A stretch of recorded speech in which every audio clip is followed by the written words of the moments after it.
ಎಲ್ರಿಗೂ ನಮಸ್ಕಾರ. ತಮ್ಮ ಪ್ರೀತಿಯ ಹುಚ್ಚೀರಪ್ಪ ಐಟಿ ಮಾಡುವಂಥ ನಮಸ್ಕಾರಗಳು. ಇವತ್ತೊಂದು ದಿವಸ ನಮ್ಮ ನಾಡು ಕಂಡಂಥ ಧೀಮಂತ ನಾಯಕರು ರವಿನಾಥ್ ದೊಡ್ಡಮೇಟಿ ಗುರುಗಳ ಒಂದು ಕವನ ವಾಚನ ಮಾಡ್ತಾ ಇದ್ದೀನಿ. ಆ ಕವನದ ಶೀರ್ಷಿಕೆ ಬಂದು ದೇವ. ಕವನದ ಶೀರ್ಷಿಕೆ ಬಂದು ದೇವ. ಬೆಳಕು ಬರುವುದಾದರೆ ಆಕಾಶದಲ್ಲಿ ನೀನಿಟ್ಟ ಸೂರ್ಯನಿಂದಲೇ ಬರಲಿ. ಬೆಳಕು ಬರುವುದಾದರೆ ಆಕಾಶದಲ್ಲಿ ನೀನಿಟ್ಟ ಸೂರ್ಯನಿಂದಲೇ ಬರಲಿ. ಅನ್ನ ಬರುವುದಾದರೆ ನೀನಿಟ್ಟ ಭೂಮಿಯಿಂದಲೇ ಬರಲಿ. ಸುರಿದು ಸೂಸುವ ನೀರು ಹಾಲು ಹಯನಾಗಲಿ. ನೀನು ಸುರಿಯುವ ನೀರು ಹಾಲು ಹಯನಾಗಲಿ. ನಮ್ಮ ಬೆವರು ನೆಲಕ್ಕೆ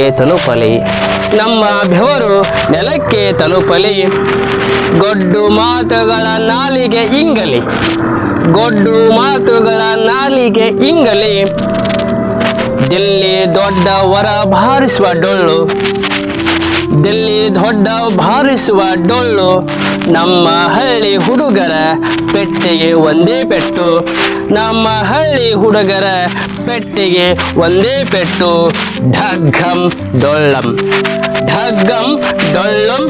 ನಮಗಿರುವ ಭೂಮಿ ಒಂದೇ. ನಮಗಿರುವ ಭವಿಷ್ಯ ಒಂದೇ.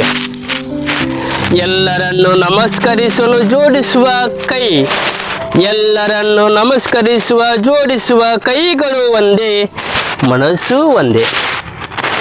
ಎಲ್ಲರನ್ನು ನಮಸ್ಕರಿಸುವ ಜೋಡಿಸುವ ಕೈಗಳು ಒಂದೇ, ಮನಸ್ಸು ಒಂದೇ. ದೇವಾ, ನೀ ಕೊಟ್ಟ ಮರೆತ ಅನ್ನವನ್ನು ಉಣ್ಣುವ ಬಾಯಿ ಒಂದೇ. ನೀ ಕೊಟ್ಟು ಮರೆತ ಅನ್ನವನ್ನ ಉಣ್ಣುವ ಬಾಯಿ ಒಂದೇ. ಹೇಳುವ ನಾಲಿಗೆ ಭಾಷೆ ಬೇರೆ ಬೇರೆ ಇದ್ದರು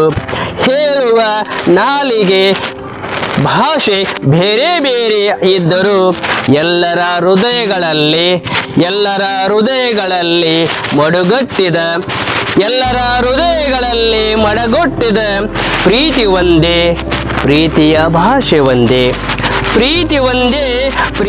ಭಾಷೆ ಒಂದೇ ಅನ್ನುವಂಥ ಕವಿತೆಯನ್ನು ನಮ್ಮ ಗುರುಗಳಾದಂಥ ರವೀಂದ್ರನಾಥ್ ದೊಡ್ಡಮೇಟಿ ಗುರುಗಳು ಬಹಳ ಅಚ್ಚುಕಟ್ಟಾಗಿ ಸುಂದರವಾಗಿ ಕವನವನ್ನು ಬರೆದಿದ್ದಾರೆ. ಅವರಿಗೆ ನನ್ನ ಕಡೆಯಿಂದ ಹೃತ್ಪೂರ್ವಕವಾದಂಥ ನಮಸ್ಕಾರಗಳನ್ನು ತಿಳಿಸುತ್ತಾ ಈ ಕವನ ವಾಚನ ಮಾಡಲಿಕ್ಕೆ ಅವಕಾಶ ಕೊಟ್ಟಂಥ ಅವರಿಗೂ ಕೂಡ ಧನ್ಯವಾದ. ಎಲ್ಲ ನನ್ನ ಕವನ ವಾಚನ ಮುಗಿಸ್ತೇನೆ. ಜೈ ಹಿಂದ್, ಜೈ ಕರ್ನಾಟಕ ಮಾತೆ.